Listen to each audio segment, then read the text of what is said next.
এলাকায় কয়লা ব্যবসায়ী জয়দেব খান বিজেপিতে যোগদান করার পর থেকেই সমগ্র দুর্গাপুর জুড়ে তৈরি হয়েছে রাজনৈতিক বিতর্ক। গতকাল বুধবার আসানসোল জেলা কার্যালয়ে সাংবাদিক সম্মেলন করে তৃণমূল কংগ্রেস এই ইস্যুতে বিজেপিকে নিশানা করেছে। সেখানে উপস্থিত ছিলেন জেলা সভাপতি নরেন্দ্র চক্রবর্তী, আসানসোল পৌর কর্পোরেশনের দীপ্তি মেয়র অভিজিৎ ঘটক, বিধায়ক হরেরাম সিং, শিব দাসান ওরফে দাসু সহ তৃণমূল কংগ্রেসের অন্যান্য নেতৃত্বরা। দেখুন আমাদের সেই প্রতিবেদন। ধন্যবাদ এবং কৃতজ্ঞতা জানাই। আজকে মূলত আমরা আপনাদের একটা গল্প শোনাতে ডেকেছি। সেই গল্পটা হলো, সারা ভারতবর্ষে একটা নামী কোম্পানির ওয়াশিং মেশিন চলছে। এই ওয়াশিং মেশিনে যে কোনো নোংরা জিনিস ফেললেই পরমুহূর্তে সেটা সুন্দর সতেজ হয়ে বেরিয়ে আসবে।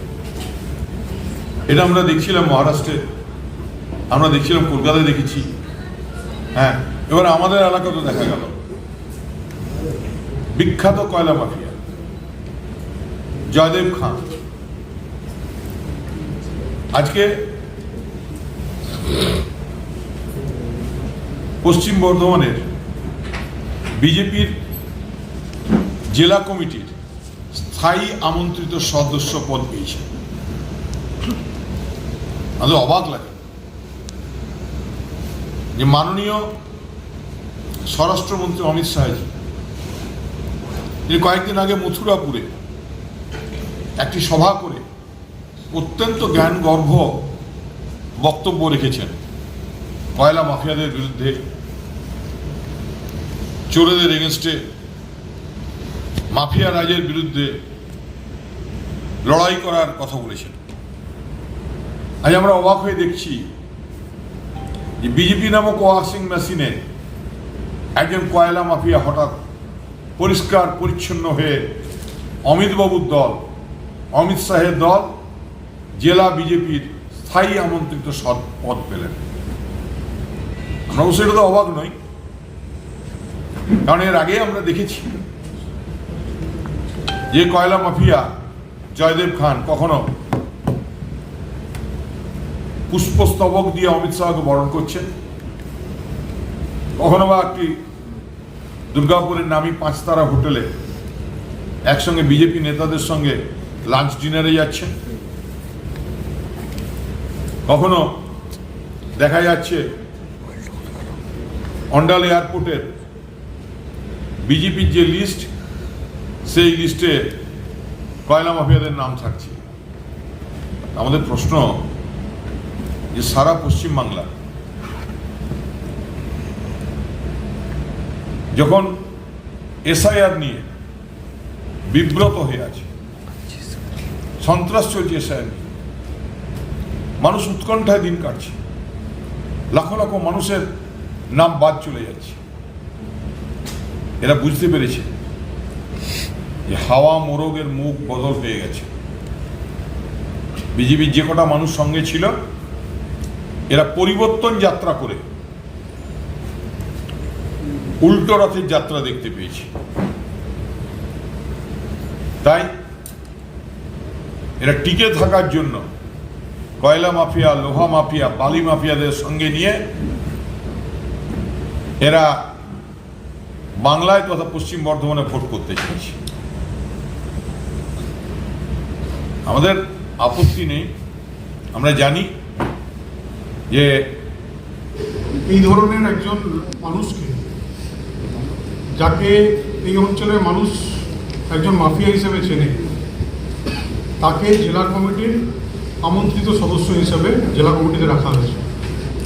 অন্তত এটুকু চক্ষু লজ্জা হয়তো এখনো রয়ে গেছে যে তাকে জেলা সভাপতি করে দেয়। তো আমরা চিরকাল মানুষের সাথে থেকেছেন তৃণমূল কংগ্রেস, মানুষের পাশে থেকেছে আমাদের নেত্রী মমতা বন্দ্যোপাধ্যায়, এবং আজকে সারা পশ্চিমবঙ্গে যে মাফিয়া রাজ একসময় ছিল বামফ্রন্টের আমলে, সেই মাফিয়া রাজ কিন্তু আমরা পশ্চিমবঙ্গে এখন দেখতে পাই না। তা সত্ত্বেও যারা কয়েকজন রয়ে গেছিল তাদেরকে আপনারা শুনলেন, আমাদের সভাপতি বললেন যে তারা আজকে বিজেপির ছত্রছায়ায় বেড়ে উঠছে। এবং শুধুমাত্র মাফিয়া নয়, তারা আজকে তাদের দলের সদস্য হচ্ছে, তাদের দলের কমিটিতে ঢুকছে, জেলা কমিটিতে ঢুকছে। এর থেকে লজ্জার কিছু হতে পারে না। কে নিয়ে আমরা পশ্চিমবঙ্গে মমতা বন্দ্যোপাধ্যায় যে সরকার করেছেন, এটা মা মাটির মানুষের সরকার, তাই মা মাটির মানুষকে নিয়ে আমরা চলি। আর যদি বিজেপি এটা মনে করছে যে এসআইআর করে বা এই ধরনের মাফিয়াদের দিয়ে পশ্চিমবঙ্গ দখল করা যায়, তারা স্বপ্নের মূর্খের স্বর্গে বাস করছে। পশ্চিমবঙ্গ তৃণমূল কংগ্রেসে মমতা বন্দ্যোপাধ্যায় ছিল, মমতা বন্দ্যোপাধ্যায় আছেন এবং মমতা বন্দ্যোপাধ্যায়ই থাকবেন। আগামী 2026-এ চতুর্থবার মুখ্যমন্ত্রী মমতা বন্দ্যোপাধ্যায় হচ্ছেন, এটা সারা পশ্চিমবঙ্গের মানুষ ঠিক করে দিয়েছে। এখন আমাদের যে জেলা, সেই জেলাতে যেটা একটু আগে আমাদের নেতৃত্ব বলছিলেন যে 9টা বিধানসভা রয়েছে, এই 9টা বিধানসভাতে 6টায় আমরা জিতেছিলাম এর আগে 2021-এ।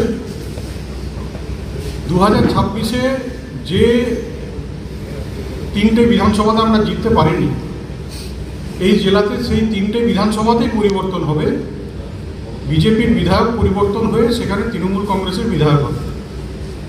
আজকে বিজেপি যে পরিবর্তন যাত্রা করছে, এই পরিবর্তন যাত্রাটা হয়তো এই সিটগুলোর জন্য হবে। যে সিটে বিজেপির এমএলএ ছিল, সেই সিটে তৃণমূল কংগ্রেসের এমএলএ হবে, পরিবর্তন হবে। তাই আগামী দিনে তৃণমূল কংগ্রেস পশ্চিমবঙ্গে সরকার করছে, এটা নিশ্চিত। সেটা অমিত শাহজিও জানেন, মোদিজিও জানেন, কারণ তাদের সাংগঠনিক কোনো ক্ষমতা নেই। আজকে পরিবর্তন যাত্রায় 50টা লোক হয় না, সেই পরিস্থিতি আজকে পশ্চিমবঙ্গের বিজেপি। তাই পশ্চিমবঙ্গে যারা স্বপ্ন দেখছেন সরকার করা, তাদের কিছুদিন পরে স্বপ্নভঙ্গ হবে। আমরা আজকে এই প্রেস কনফারেন্স যে কারণে আমাদের জেলা সভাপতি এখানে আমাদের করছেন, যে আজকে যেটা বললেন যে একটা ওয়াশিং পাউডার বিজেপি, হ্যাঁ, যে ওয়াশিং পাউডার মেশিনের দিচ্ছে, সেই ওয়াশিং পাউডারে ধুয়ে যারা এক ক্রিমিনাল বলতে পারেন, তাদেরকে বিজেপি আশ্রয়ে রাখছে, আশ্রিত হচ্ছে বিজেপি। এবং তারা ভাবছে যে মানুষ ভুলে যাবে তাদের পুরনো দিনগুলো, তারা কি করেছেন সেগুলো মানুষ ভুলে যাবে। এটা নয়, মানুষ মনে রাখেন। এবং এই ধরনের যে মানুষরা রয়েছেন, যাদেরকে আজকে বিজেপি আশ্রয় দিচ্ছেন, সেই আশ্রয় দেওয়ার যে কত বড় ভুল হচ্ছে, সেটা 2026-এ পশ্চিম বর্ধমান জেলার মানুষ বুঝিয়ে দেবে।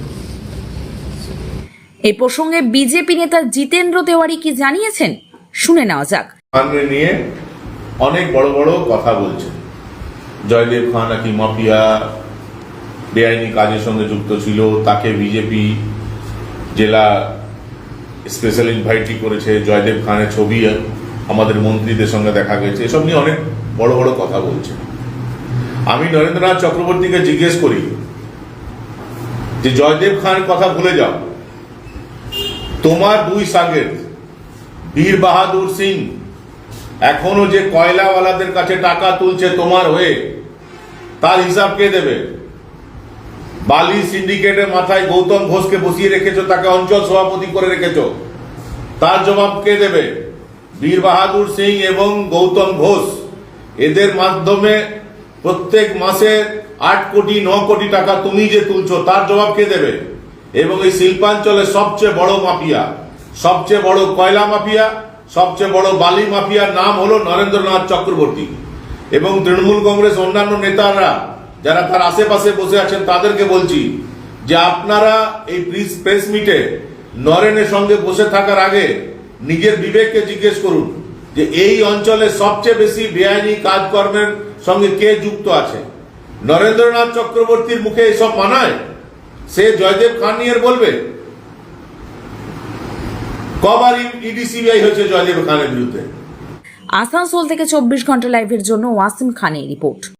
সন্তানের লুকিয়ে থাকা প্রতিভাকে দিন সঠিক পথ, ড্রিমডেল স্কুলের সাথে এগিয়ে যাওয়ার শপথ। এখানে আধুনিক শিক্ষার জন্য থাকছে smart classroom, train facilities, activity based learning, abacus classes, AI ও robotics classes, well equipped labs, শিশুদের শারীরিক ও মানসিক সৃজনশীলতার জন্য থাকছে karate, indoor games, dance, yoga ও আরো অনেক কিছু। আমাদের 3টি শাখা: কল্যাণী B14/454 বুদ্ধ পার্ক, মদনপুর ইন্দিরা মোড়ের নিকট, হালিশহর সরকার বাজার মোড় বারেন্দ্র গলি। নতুন বছরে ভর্তির জন্য আজই যোগাযোগ করুন। Dreamdale School, best education, bright future.